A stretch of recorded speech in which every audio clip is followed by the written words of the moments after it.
इस वीडियो में हम लोग लाइट से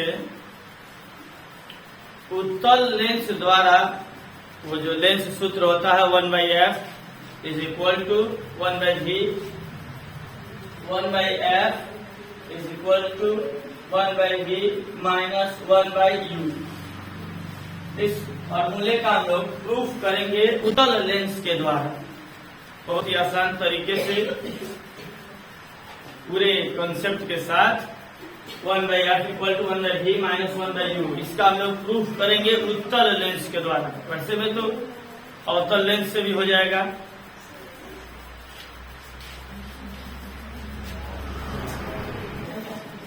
देखते हैं इसको हम लोग प्रूफ करने के लिए एक चित्र बनाएंगे फिगर, और उस फिगर को आप लोग ध्यान से समझिएगा और उसको याद कर लीजिएगा, बनाने का प्रयास कीजिए और उसी के आधार पर हम लोग प्रूफ करेंगे। ठीक है, तो देखिए मान लीजिए कि एक उत्तल लेंस है।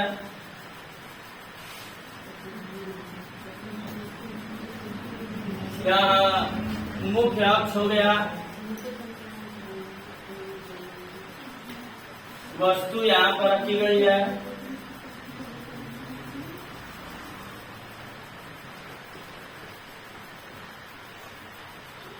ये इसका फोकस है।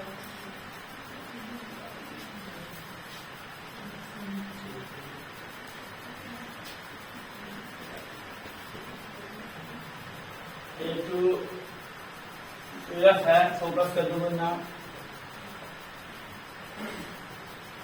वस्तु को यहाँ पर रखे हैं, इससे हम प्रतिबिंब का बनना प्रदर्शित करेंगे। इसके लिए आपको बताया हो क्या होगा। प्रतिबिंब बनने के लिए एक मुख्य अक्ष के समांतर रेखा खींचते हैं जो फोकस से जाती है, और एक ऑप्टिकल सेंटर से रेखा खींचते हैं जो कि बिना डाइवर्ट हुए सीधे निकल जाती है। इन दोनों को करते हैं। मुख्य अक्ष के समांतर रेखा खींच रहे हैं जो कि फोकस से जाएगी,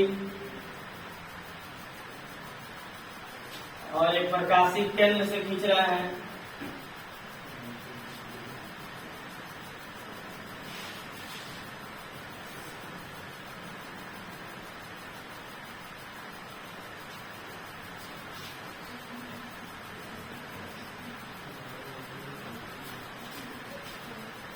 जहां पर ये दोनों किरणें एक दूसरे को मिलेंगी वहां वस्तु का प्रतिबिंब बनता है। मान लीजिए यहाँ पे वस्तु का प्रतिबिंब बन रहा है। ठीक है,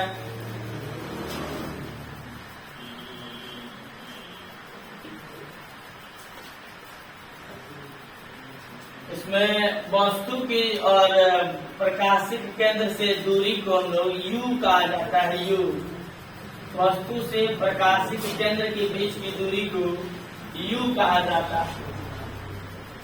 वस्तु से प्रतिबिंब की दूरी को v कहते हैं। v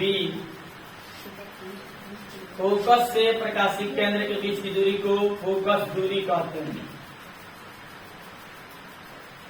इसको फोकस दूरी कहते हैं। ये ओ हो गया, इसको हम यम मान लेते हैं। यम तो यम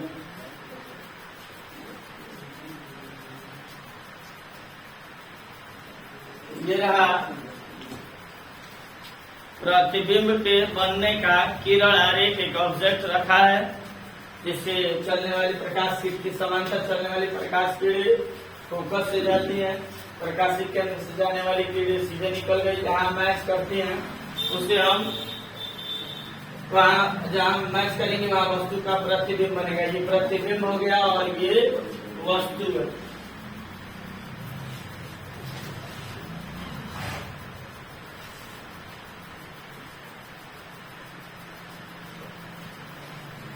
इस चित्र को आप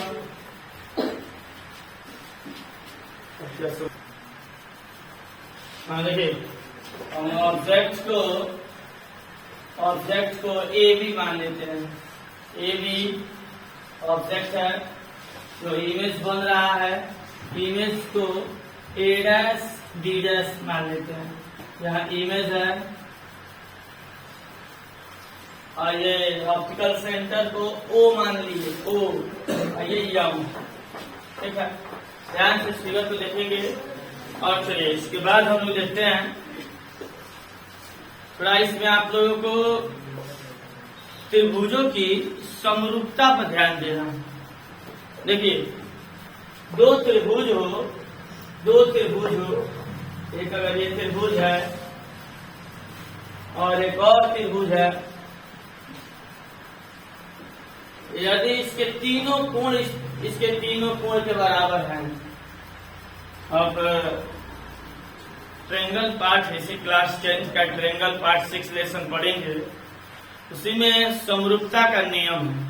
यदि एक त्रिभुज के सभी कोण दूसरे त्रिभुज के सभी कोण के बराबर हो तो वे त्रिभुज समरूप होते हैं। यदि इसके सभी ये ए बी सी, यह है पी क्यू आर, यदि इसके सभी कोण के बराबर हैं तो ये दोनों त्रिभुज समरूप होते हैं, सिमिलर होते हैं। और सिमिलर होंगे तो इनकी भुजाओं का अनुपात जो होगा बराबर होगा। मतलब इस A B upon P Q अगर समरूप हो गए, त्रिभुज ए बी सी समरूप हो गए त्रिभुज पी क्यू आर के, तो नियम है इनके भुजाओं का अनुपात, संगत भुजाओं का अनुपात, ये आधार है तो ये भी आधार, ए बी बटा P Q is equal to B C upon Q R, BC upon QR is equal to AC upon PR, AC upon PR। ये समरूपता का नियम है। एक त्रिभुज के तीनों कोण दूसरे त्रिभुज के संगत तीनों कोण के बराबर हो तो उनकी संगत भुजाएं समानुपाती होती हैं। मतलब इसका आधार बटा इसका आधार इज इक्वल टू लंब अपॉन लंब इज इक्वल टू कोण बटा कोण, ऐसे लिखा जाता है अगर समरूप हो जाए तो। यही बेसिक रूल हमको इसमें प्रूफ करने में हमको ये लगाना है। देखिए हम चलते हैं चित्र से त्रिभुज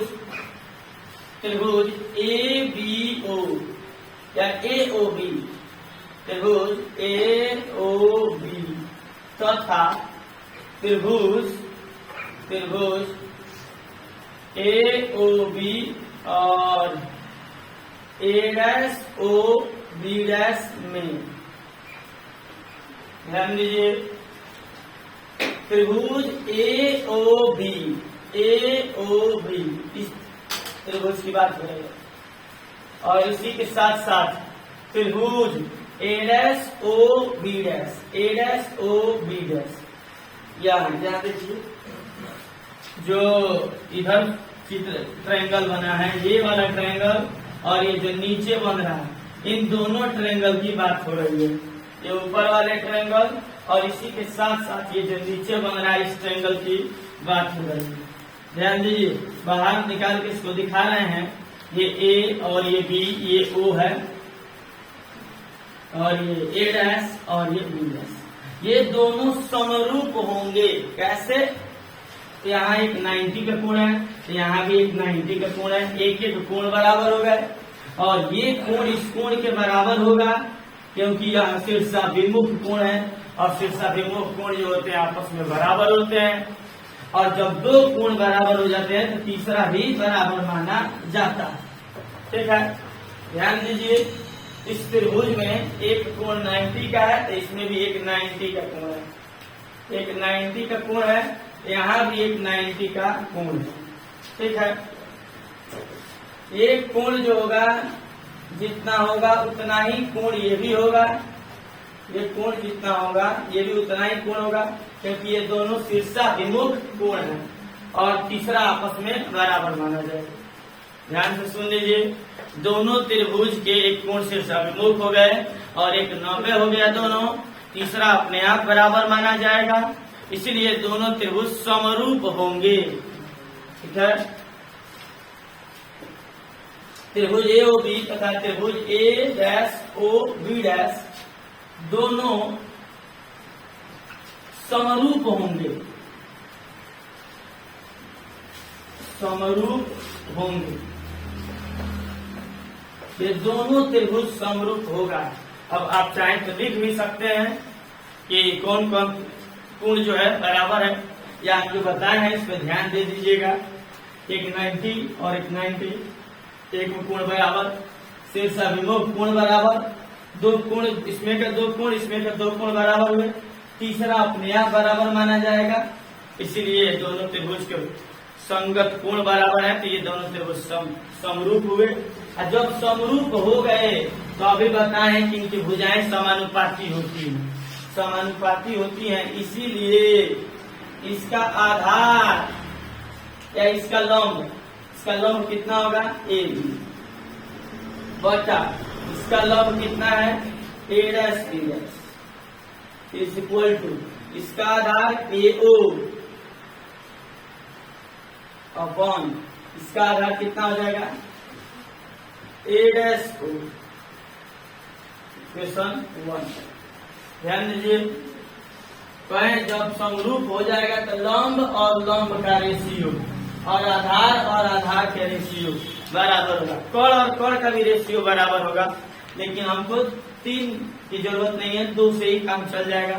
तो हम ये लिए हैं लंब अपन लंब, आधार अपन आधार, ये समरूपता का नियम, ठीक है।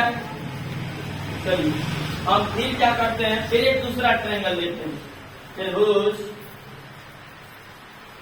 ध्यान देखिए इस त्रिभुज का नाम हो जाएगा, ये F1 मान लेते हैं और ये F2, ठीक है। त्रिभुज OMF2 तथा त्रिभुज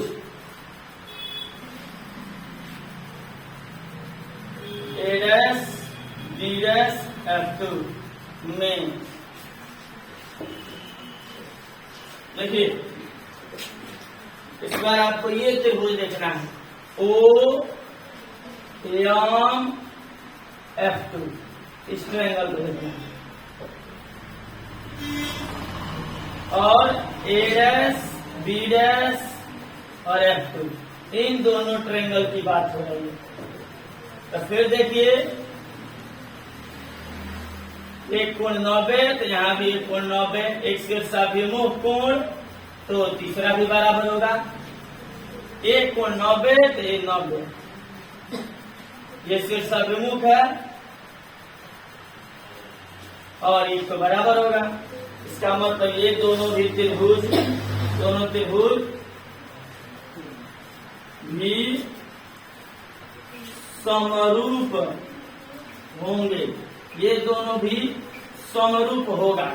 जब समरूप होगा तो इनकी भी भुजाएं समानुपाती होंगी, तो इसका भी लंब हो गया OM अपॉन A', इसका भी लंब बटा लंब, और आधार OF2 अपॉन इसका आधार A'F2,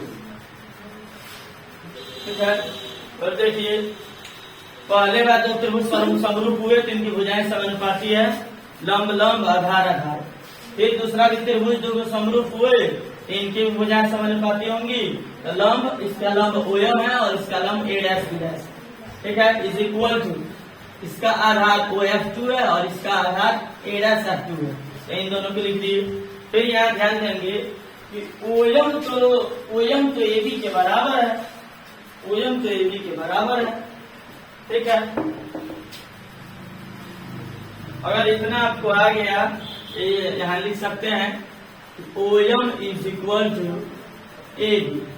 चित्र से आपको पता है कि ये OM जो है AB के बराबर होगा, तो हम OM के जगह पे AB लिख देते हैं, AB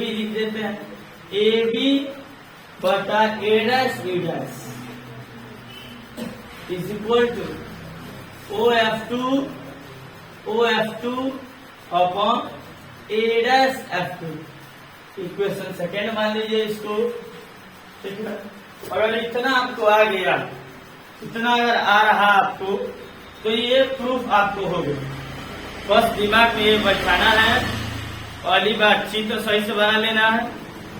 दूसरी बात कि ये और ये इन दोनों ट्रायंगल को, इस बड़े वाला और इस बड़े वाले को समरूप बोलना है और लंब लंब का रेशियो, आधार आधार का रेशियो लिखना है।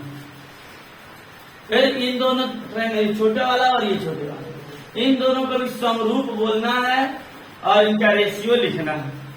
ओएम आपको दिख ही रहा है, ओएम और एबी बराबर ही होंगे क्योंकि ये समांतर आ रही है। ओएम एबी के बराबर है। इस ओएम के जगह पे एबी लिख दिए, इसको छोड़ दिए हैं। इस ओएम के जगह पे एबी लिख दिए। इक्वेशन सेकेंड हो गया। अब कहेंगे समीकरण 1 तथा 2 से, समीकरण 1 तथा 2 से। अब 1 या 2 से क्या होगा? तो दोनों का एलएचएस आप देखेंगे, 2 का भी एलएचएस एबी बटा ए डैश बी डैश, और 1 का भी एलएचएस एबी बटा ए डैश बी डैश। दोनों का एलएचएस बराबर है तो हम आरएचएस को बराबर लिख सकते हैं। तो हम लिख दिए, इसका आरएचएस हो गया AO upon A dash O is equal to OF2 upon A dash F2। दोनों इक्वेशन में एलएचएस बराबर था, इसलिए हम उनका आरएचएस को बराबर लिख दिए। देखिए समीकरण 1 और 2 दोनों का एलएचएस बराबर है, इसीलिए हम दोनों का आरएचएस को बराबर लिख लिए। समीकरण 1 का भी एलएचएस, समीकरण 2 का भी एलएचएस बराबर है, तो नियम यह कहता है कि तो आरएचएस को भी बराबर लिख दीजिए। लिख दिए। अब देखिए हम OA को छोड़ देते हैं, OA ए डैश OF2 को भी छोड़ दीजिए, OF2 ए डैश F2। ध्यान देते हैं थोड़ा चित्र पे।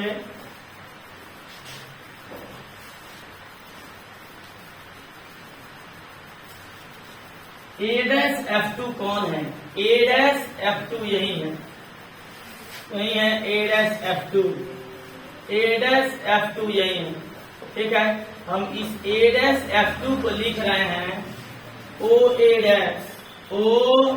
Dash minus OF2। ध्यान दीजिए, एक रेखा है, चित्र में देखेंगे, यहाँ O है, यहाँ F2 है और ये ए डैश है। तो हमारे पास है ए डैश F2 है। तो हम इसको चाहें तो O ए डैश लिख के इसको घटा दें तो ये मिल जाएगा हमको। जैसे कहीं रेखा आपको दी गई है ए बी, और इसको दूसरे तरीके से लिखिए तो हम लिख सकते हैं AC प्लस BC। AC और BC को जोड़ देंगे तो कौन आ जाएगा? AB आ जाएगा। उसी तरफ ए डैश F2 को सुधार के लिख रहे हैं, तो हम इसको लिखना है कि ये पूरा लिख दिए, इसमें से इसको घटा दिए, इस पूरे को लिख के ये घटा दिए। ध्यान देखिए, वो ए डैश लिख कर और उसमें से इसको घटा देंगे तो आखिर यही OF2 को घटा दिए, ओ ए डैश लिख के OF2 को घटा दिए, ये बच गया। तो हम ए डैश F2 के जगह पर उसको बदल कर लिख दिया, मीनिंग उसका वही है, उसको बदल कर लिखा गया है। ठीक है, चलिए आगे देखते हैं।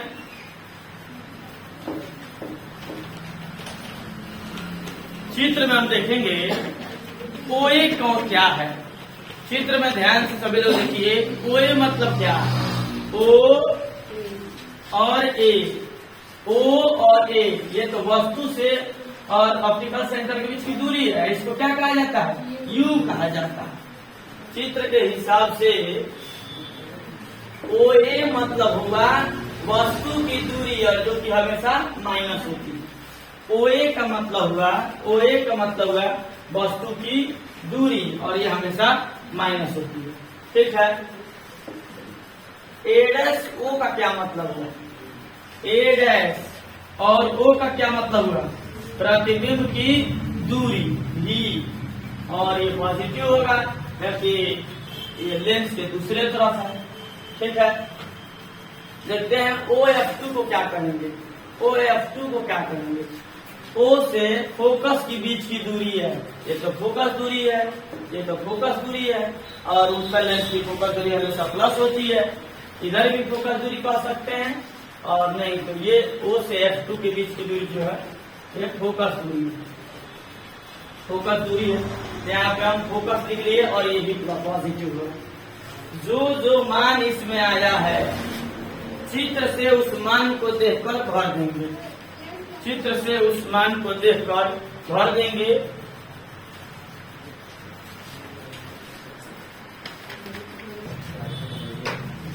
इन दोनों इस इक्वेशन में जो आपको मान दिख रहा है उसको हम देख के भर देंगे।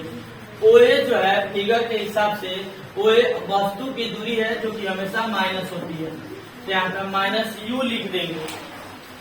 A' O जो है प्रतिबिंब की दूरी है, जहाँ पर हम V लिख देंगे, V लिख देंगे positive is equal to OF2 जो है फोकस दूरी है, यहाँ पे F लिख देंगे।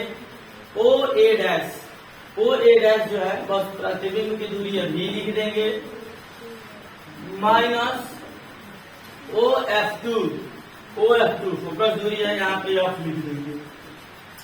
जो मान हमको पता है फिगर से देख के भर दिए। अब इसको हल करना आप जानते ही हैं, इसको इधर गुणा किया जाता है, इसको इधर गुणा किया जाता है।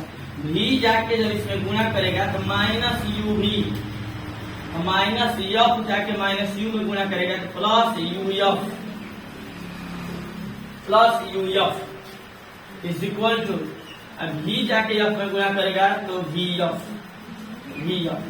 ध्यान दीजिए, V जाके U में गुणा करेगा माइनस UV, F आके माइनस U में गुणा करेगा प्लस UF, V जाके F में गुणा करेगा VF। ठीक है, हम इसको उधर भेज देते हैं, इसको उधर भेज देते हैं, क्या हो जाएगा देखते हैं। Minus UV is equal to, ये जब उधर जाएगा तो माइनस UF और प्लस VF। ध्यान दीजिए, इसको छोड़ दीजिए, इसको उधर भेजेंगे, इसके आगे पॉजिटिव है जाएगा तो माइनस UF और ये VF पॉजिटिव का पॉजिटिव ही रहेगा। माइनस को खत्म करने के लिए हम क्या करते हैं, सब में माइनस का गुणा कर देते हैं, तो ये माइनस हो जाएगा UV, ये भी माइनस हो जाएगा UF, ये प्लस हो जाएगा माइनस VF। ठीक है, आ नीचे दिख रहा है। ठीक है, हम इन सब में UVF से तीनों में भाग दे देते हैं, तीनों में UVF से भाग दे देते हैं। जब इसमें भाग दीजिएगा, ये है UV, आप भाग देंगे UVF। जब ये है VUF, आप भाग देंगे UVF माइनस, ये है VF, अब भाग देंगे UVF। ठीक है, सब में UVF से भाग दे दिए। U से U कट गया, V से V कट गया, ऊपर कुछ नहीं बचा तो एक बच गया और नीचे F बच गया।